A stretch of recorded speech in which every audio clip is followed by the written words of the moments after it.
अस्सलाम वालेकुम। आज मैं आपको गोश्त सालन बनाना सिखाऊंगी। सालन बनाने के लिए हमें जिन अज़ा की ज़रूरत है वो ये हैं।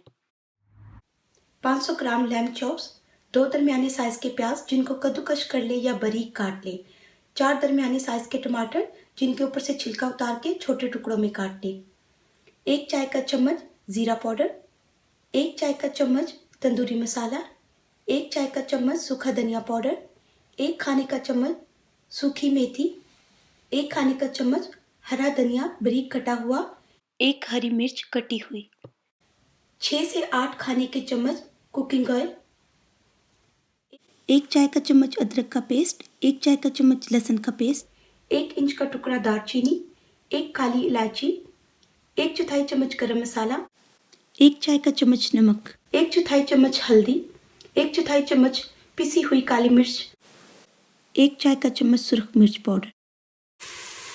एक देगची में तेल और प्याज डालकर दरमियानी आंच पर इनको सुनहरा होने तक पकाएं। अब इसमें 2 गिलास पानी डाल दें।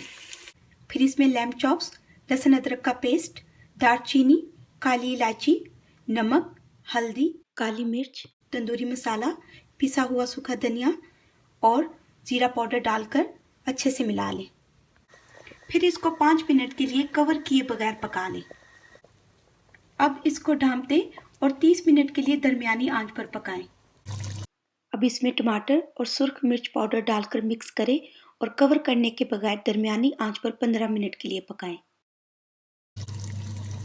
वक्फे वक्फे से इसमें चम्मच चलाती रहें ताकि ये नीचे से जल ना जाए। गोश्त को भूनते वक्त कभी कभी इसमें थोड़ा सा पानी डाल दें ताकि ये जल ना जाए। अब इसमें 1 गिलास पानी, सूखी हुई मेथी जो कि ठंडे पानी में भिगो के रखी थी वो इसमें शामिल करें और फिर इसको ढाँप कर हल्की आंच पर 15 से 20 मिनट के लिए पका लें। 20 मिनट पकाने के बाद अब इसमें हरा धनिया, हरी मिर्च और गरम मसाला डालकर मिक्स करें और आंच बंद कर दें। अब ये खाने के लिए तैयार है।